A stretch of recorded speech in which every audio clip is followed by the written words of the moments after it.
Ladies and gentlemen. Um, I don't know if you guys have ever seen the movie. It's a movie that probably today would never be made, and there's even a YouTube clip about how that this movie would never be made today. It's a movie by Mel Brooks called Blazing Saddles, and it's a classic. It's a great movie.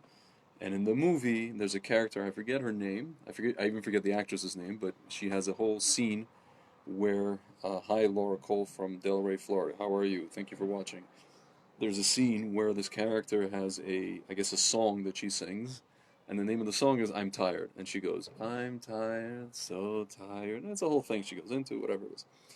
So to quote this character, ladies and gentlemen, I'm tired. And you may be asking yourself, what are you tired of, Tzvi? Are you tired of, coronavirus? Are you tired of being in the lockdown? Are you tired of, I don't know, uh, whatever, Iran threatening Israel? Are you tired of Hamas? Are you tired of the economy? Are you tired of, I don't know, lefties or whatever, or the mainstream media? No, I'm actually not so tired of any of those things. I've accepted them. I will tell you what I'm tired of. I'm tired of people coming to me and chastising me. Granted, today it's something that kind of invited a little bit, but even when I don't invite it, they come to me and they chastise me and they tell me, Tzvi, I cannot believe that you, of all people, voted for the Otzma party in Israel's last election. And, it's people like you, the 19,000 of you in Israel who voted for this party.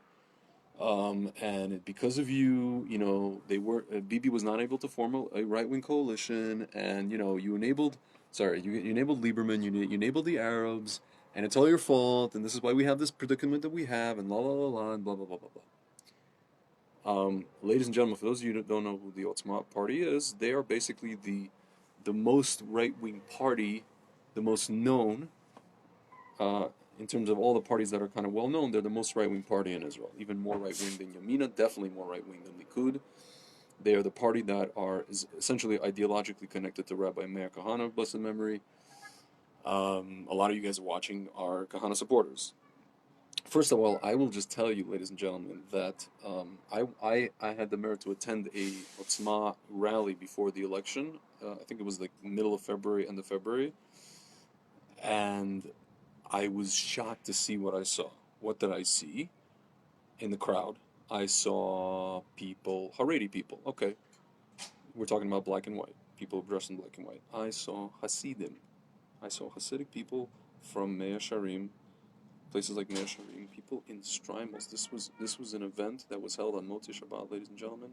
And these people, some of these young guys, Hasidic guys from Mea Sharim, they got on a bus. They got on their car with their Shabbos clothes still on, right after Havdalah.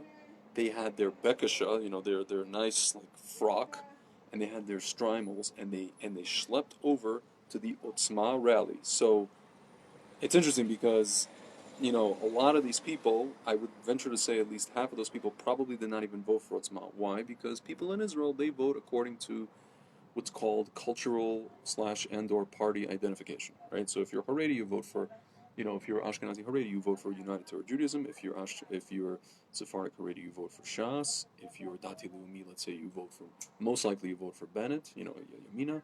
If you're Likud, if you're like, Masorti, traditional, or like right-wing secular, you vote for Likud. And if you're like really, long payas and you live in a settlement, maybe you vote for Otzma, right? Or maybe you vote for this other party called Noam. And yeah, so that's the story. But I saw things that shocked me at this rally, ladies and gentlemen. I saw like secular Russians at this rally. I saw all kinds of people at this rally, ladies and gentlemen. I saw like pretty much almost every demographic of Israeli at this rally, and people were like clapping. People were clapping for Itamar Ben Gvir and what's his name, Baruch Marzel, and this other guy, the guy that got banned. I forget his name. It was incredible. So, unfortunately, most of the people, or at least half those people in the crowd, did not vote for Otzma, right? So, what happened today? I posted an article, basically, during this coronavirus, right after the formation of this coalition, if you want to call it that, with Prime Minister Netanyahu and Benny Gantz. Basically, just one second, gentlemen. Basically, I have this weird feeling that there were negotiations. During negotiations, Bibi probably acquiesced to Benny Gantz, and as a result, we had the situation that we had today, where the settlement of Yitzhar, a hilltop settlement, was basically I don't know if it was fully dismantled, but there were Jews pulled out of their homes, right? So I posted that link from Times of Israel, and I basically said, you know, the next time people come to me and chastise me for voting for Otzma instead of Bibi or Bennett, please save it. I don't want to hear it, And I said, I hope there isn't a next time, but you know what? Please save it. And so someone responded to me, and it's a person that I really, really respect. It's a rabbi that I learned a lot from, especially in the beginning of my journey in Torah and observance. And he basically said, listen, it's people like you who basically left the door open for people like Lieberman and people like left wing parties and Arabs and all this kind of stuff. And I said to this rabbi, who I really respect, by the way, if you're watching, I really respect you. I respect everything you bring to the table. I even respect, this rabbi actually made a video that went viral, where he spoke directly to Lieberman, and he used to work with Lieberman, both in the, I guess in the political sphere and in the social sphere. And I really respect this person. But he's like, he said these things, and I said, listen, first of all, neither ideologically nor mathematically did Otzma make any dent whatsoever in the right wing camp. Meaning, let's say if you discount Otzma got 19,000 votes, which represents about proportionally half a seat in the Knesset. So it's like in Family Guy, half of Lenny Kravitz. You know what I'm saying? It doesn't represent anything. It represents something that's non-existent, right? So if you take those votes and you apply them to, I don't know, Likud or or Bennett, that literally doesn't do anything. It doesn't change anything. It doesn't take the right wing camp from 58. It doesn't even take him to 59. And I said maybe it'll take him to 59 seats. And so he fired back and he said, well, yeah. So even if you have 59, that's a big difference because then somebody like an Orly Levy can come and can block the whole left wing, and now you have a whatever, and you have, I don't know, a coalition or some unity or some pie in the sky thing. And I fired back and I said, listen, first of all, Orly Levy, she's not out for the right wing. She's out for herself. This is a person, if you guys don't know, she's a politician. She used to be, I think, in Likud. And now she was in Lieberman's party, Israel Beitenu. And then I think she left. She fled. And then she basically stopped the left wing from forming a coalition, right? And then I included, there was another two guys from Blue and White. Their names are Yoaz Tzvi Hauser and Yoaz Hendel, right? So they're part of what's called the Telem camp of the Blue and White Party, which are included with, what's his name, Moshe Yalon, the former chief of staff, IDF chief of staff. So those people, if it wasn't for Bibi's existence, those people would probably be in Likud, right? And I went on to say that, listen, look at what's going on right now in Israel, right? Prime Minister Netanyahu, he's been a fantastic, international representative for Israel, international face, international personality for Israel, whatever you want to call it. But within Israel, he's been the prime minister for 10 consecutive years. He had another term before that when he was younger. In terms of Israel, in terms of everything that's going on between religious and secular camps, everything that's going on with the media, how they bash religious people, everything that's, these two groups, in terms of mending, I guess, the relationships and the animosities in Israel, he hasn't done really anything. And he's, for whatever reason, has been happy to let it continue. He's been happy to let the status quo continue. And now it's time for someone else. And if you say, well, we can't have leftists, no, we can't. We will not have leftists, And I proposed the idea of a person like Gideon Sar, who can come in and be basically what's called a steward, like a stewardship. And the person who can open the way, especially in the education system, for something like a unity to be able to happen, right? to instill once again in the young people of Israel at least a love for the land, at least for love of their spiritual heritage, right? Because right now, what do we have? Look at the situation. You have 33% of people, of the students, who, after high school, in Tel Aviv specifically, who basically get some kind of papers from, I don't know, doctors or whoever, psychiatrists, where they basically avoid doing the army, right? And the ones who do the army, right? So what happens? The IDF top brass, what do? They take these people once a year to Auschwitz and to instill Jewish pride in them, right? So we're basically, we're fomenting a Holocaust. We were talking about the Holocaust yesterday on Yom HaShoah. We're fomenting a Holocaust identity. My friend's brother, who's a reservist in the Golan Heights, he wrote an article and he said, like, I went with these guys to Auschwitz, and these secular officers are saying, oh, I feel more Jewish when I'm in Poland. So instead of taking people like they do with the Hesder Yeshiva guys to, on trips to Shiloh and Hebron, they take them to Auschwitz, right?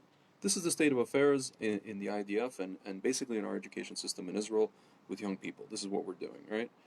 And I said that Prime Minister Netanyahu is only happy to let the status quo go on, right? He, the most he does in terms of for what you would call religion is just, because he wants to have a coalition, right? And he knows that the Haredim are going to sit with him in a coalition. So what does he do? Okay, so he throws him a couple of shekels, for the yeshiva, to fund the yeshivas. Not saying that's a bad thing, but ladies and gentlemen, so this is the kind of stuff that actually helps to foment animosity within the different camps in Israeli society, and it's that very state of existence that somebody like a Lieberman, it paves the way for somebody like a Lieberman to come along and say, you see, look at what he does with the Haredim, and look at, he forgets about the army, and he forgets about this, and forgets about that. Ladies and gentlemen, um, if we have a prime minister who actually cares about changing the whole, structure of what our education system looks like and what society looks like, really, and it all starts with the education system, ladies and gentlemen. For better or worse, right? If you love him or hate him, President Obama, when he was in office for 8 years, what did he do? He took right to the education system implant his ideas, whatever they were, whether it's Common Core or changing, rewriting history, the history books, or erasing history. And then what do you have? You have the people who were kids when Obama came into office in junior high school and high school. By the time they got to college, their brains are already trained to listen to these lefty professors, and now we have this nonsense going on campuses, right? Where guys like Ben Shapiro come and other people, and people are just shouting them down. Why? Because they've been conditioned since, you're talking about freshman year of high school or even junior high school or elementary school, with this nonsense, right? With this whatever it is, right? It literally, ladies and gentlemen, this all starts with the education system. It's the same thing what Hamas does, right? With their indoctrination of kids via the UNRWA schools, and they were sorry guys, again. See, speaking of Hamas, there you go. So this is what it is, and yet for some reason, I don't know why, ladies and gentlemen, Prime Minister Netanyahu, he's only happy to let this stuff go on. He's only happy to allow the education system. You have all literally two Israels, or maybe three Israels. You have and actually Gideon Sar, who was once the education minister of Israel, he described it. He said you have the secular track, you have the what's called the Dati Leumi track, or maybe Masarti and Dati Leumi track, and then you have the Haredi track, right? You don't have a situation where in the secular system, like maybe we used to have even in the 60s and 50s, maybe even in the 70s, where secular kids in secular schools are actually getting, we're getting information that instills the love of the land, and they're taking on, let's say, field trips and day trips to places like Hebron and Shiloh, and Kever Yosef and Susia, and just giving them a reason to really be proud of their land, to be proud of Israel, instead of like you have these kids. Again, most of them are in Tel Aviv, secular Israeli kids who let's say after the army, they're getting up, and what are they doing? They're getting their EU citizenship that they get through, I guess their grandparents, and they're getting up and they're moving to Berlin, or they're moving to America, or they're moving to wherever. Why? Because what are they going to be here for? If they're not proud Zionists, if they're not, have a love of the land, and if all things being equal, it's difficult to live here. It's hard to have a business. It's hard to have this. A car costs double. This costs double. This, you're getting fleeced every which way or the other. What's the point? Right? Ladies and gentlemen, really, what's the point? I totally get it, right? And Prime Minister Netanyahu, it seems to me, again, if you're not part of the solution, you're part of the problem.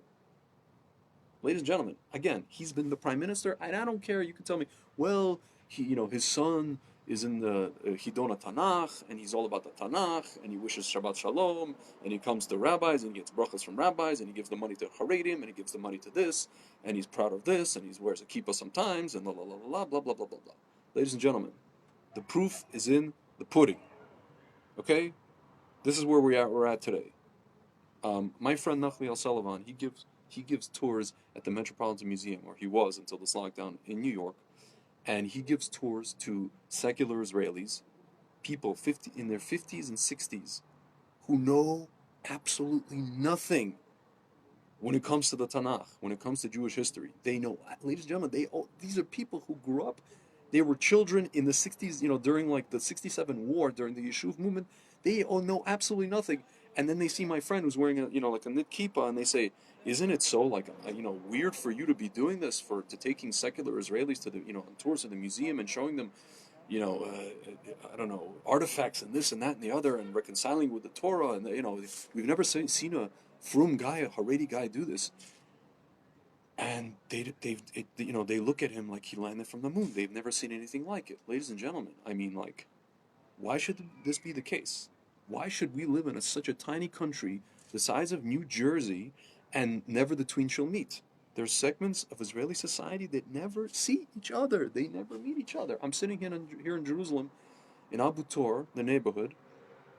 There are people who live in the same neighborhoods who hardly interact with each other. Yeah, maybe they see each other on the street here and there, but they never actually know what the other one what the other one believes, what the other one is thinking. They think they know because of the nonsense they see on the media, on Eretz Nehederet and all these other shows. I don't know, Yehudim Baim or whatever, but like, they have no clue.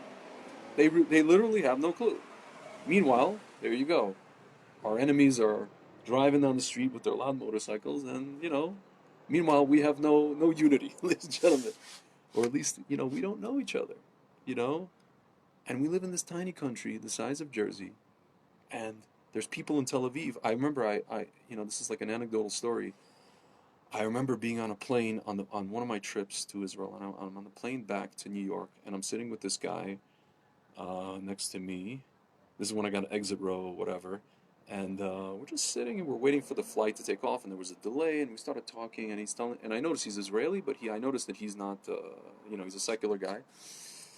And he's like, I'm like, "Oh, so where do you live?" He's like, "Yeah, I live in Brooklyn and Williamsburg," but he's like, "I grew up in Petah Tikva, right? And I escaped Petah Tikva." So I was like, "Oh, it's so funny because I have a roommate who granted he grew up religious in Petah Tikva, but he also claims that he escaped Petah Tikva." I'm like, "What is it about Petah Tikva that that causes people to want to escape it, right?" And then we got into this discussion about I don't even know how. Oh, I told him, he asked me what I do, and I said I import wine from Judea and Samaria, and he kind of revealed to me that he's kind of he's on the left side of the political spectrum. And I said, "Have you ever been to Judea and Samaria?" He's like, "No," and I probably won't go. He's like, "I'll go to the Arab places." And I'm telling this guy, first of all, you realize if you walk into those places and you think even Ramallah is so friendly and so westernized and high tech and whatever, you're probably going to be lynched. You better be careful. I don't know if you heard of something called the Ramallah lynching back in the year 2000, when I think it was 2000 or 2001, where soldiers were lynched. IDF soldiers were lynched in Ramallah. And then I just started telling him about kind of my perspective, what I saw as a person coming from the outside, and it just seemed to me like he was so entrenched in his thing, and he even admitted to me. He said, "Yeah, I'm from Tel Aviv, and I'm in my bubble, and we're in our bubble, and blah blah blah." And you realize that people who live in the center of the country, not everybody, but a lot of people, it's literally as if they live in New York, and you come to them and say, "Hey, have you ever been to Nebraska?" But okay, I get it. And Nebraska is really far away from New York, but Carney Shomron is like 5 miles or 10 miles away from Netanya. Like, you could just get in your car and take a 20-minute drive, and you're in Carney Shomron. Ladies and gentlemen, not a clue, right? And everything I'm describing to you, everything I just said in this little rant, Prime Minister Netanyahu is only happy or I guess, I don't know if he's happy, but he's okay with it. I don't know if he's okay with it. I don't know if he just too lazy to address it. I don't know if it's not in his field of vision, on his radar, but he's had 10 years to address these issues in Israeli society. He's had 10 years to do this. Apart from flying around the world and meeting every single leader and every economic person, leader, and all this and all that, wonderful. You're a wonderful foreign minister. But when it comes to being the prime minister of Israel, Prime Minister Netanyahu, I'm sorry, I give you at best a C minus. At best. Usually a D plus. I don't want to say F, D plus, C minus. I'm sorry. In Brooklyn, we called it needs improvement. You don't get a U, you get an N, right?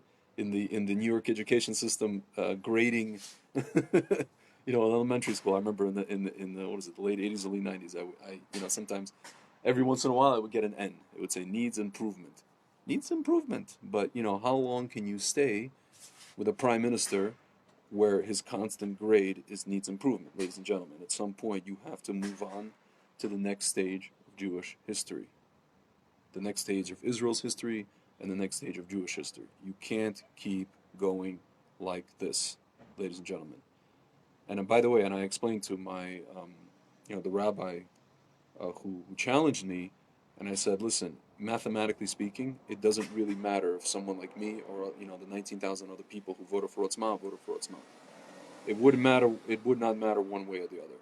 And unfortunately, what he went on to say was that what I just described to you guys. He said, yeah, there was a time in our history where what is going on? Okay, somebody's doing recycle. Anyway, gosh, there was a time in our history where the Romans surrounded Jerusalem, and basically there was this group called the Zealots, and they burned the granaries, and they wanted they wanted to inspire the people to revolt, right? So he basically compared me to these people, and I said, "Excuse me, X blanking accuse me. I don't even know where you would even get off comparing that situation to this. All the while, there are people in a certain camp of Israeli society, and he actually mentioned that these people didn't want to listen to something called Das Torah, to the Dat Torah, to the words of the sages, and they just went along and they thought that they were right, and they did their own thing. And I said, excuse me. There's a segment of Israeli society which I just spoke about, particularly living in the neighborhoods of Mea Sharim, Jerusalem, and Bnei Brak, who are also ignoring Das Torah, and they think they know when it comes to the coronavirus directives. They think they know better. They want to daven in a minyan, and and their communities, you have the highest rate of coronavirus. People with coronavirus, and yet I'm the one who's burning the granaries, right? I think that's very interesting. So I thought that was, listen, it was an interesting discussion, but I think that, ladies and gentlemen, some of you might be sitting here and saying, how can you say that? Bibi is the only person that can lead Israel, and at a time like this, and he has a relationship with President Trump and world leaders, and we're about to annex Judea and Samaria, blah, blah, blah, blah, blah. Ladies and gentlemen, I don't know what we're about to annex, right? Secretary of State Pompeo today came out and said, listen, as Esav said to Yaakov, what's yours is yours, right?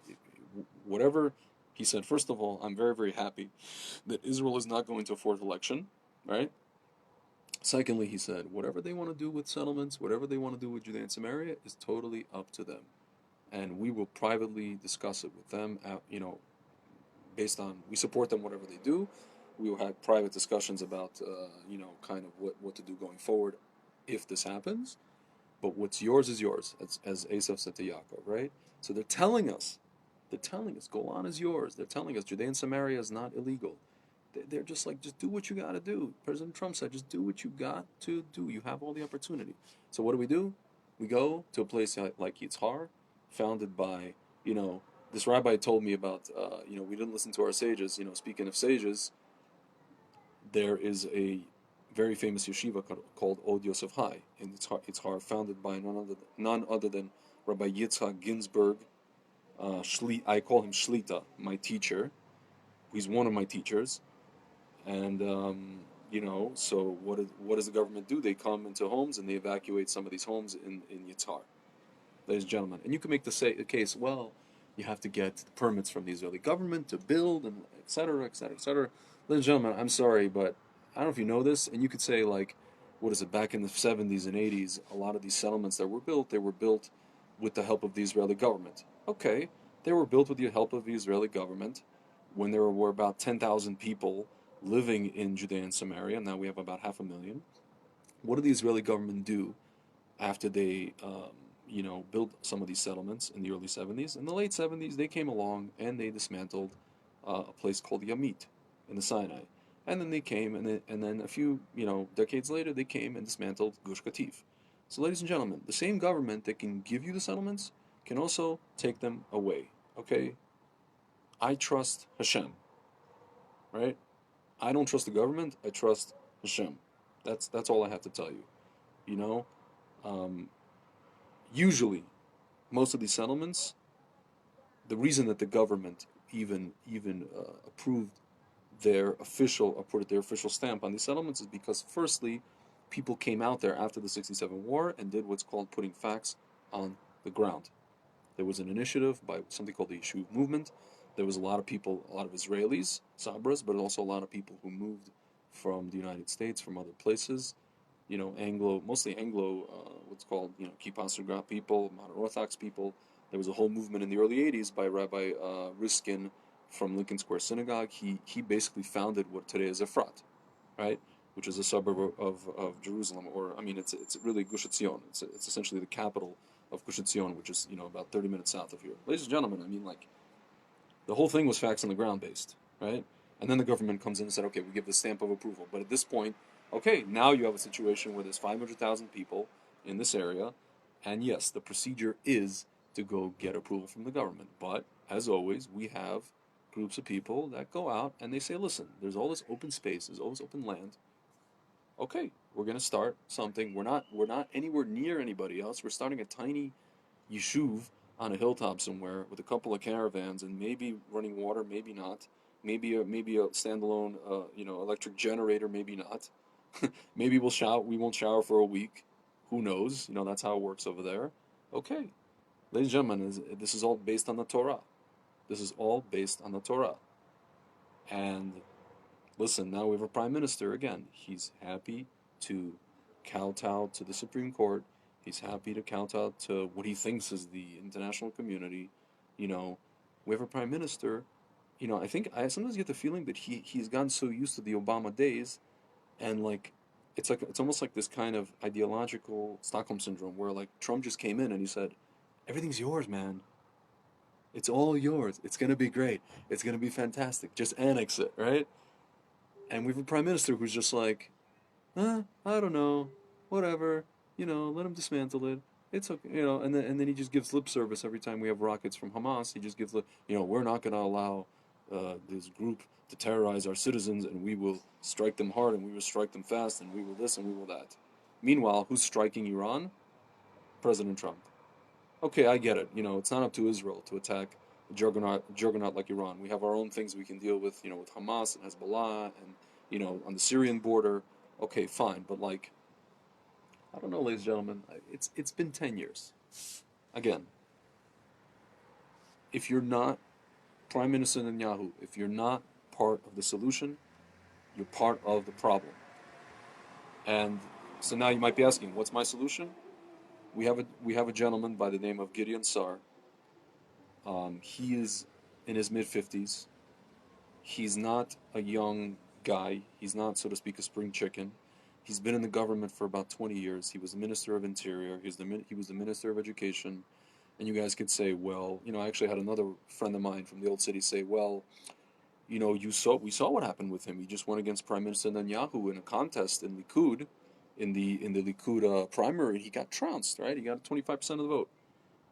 Okay, he got 25% of the vote from card-carrying members of the what is it called, of the Likud party, people all over the country, right? Business people, I don't know, people, high-standing people, whatever it is, right? People who pay what's called Likud dues, and they go out and they vote in Likud primary elections. You're talking about 150,000, 200,000 people, right?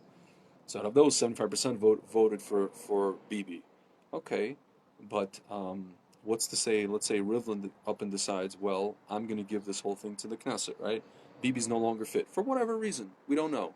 He has his trial coming up. Whatever, for whatever reason, Bibi will no longer be fit, and Rivlin up and decides, hey, okay, Knesset, choose the guy that you guys want to form a coalition. Let's say they get up and they say, okay, Gideon Sar, you know, the people who are in the Knesset are not representative of the same people, or are not the same people as the Likud card-carrying members, ladies and gentlemen.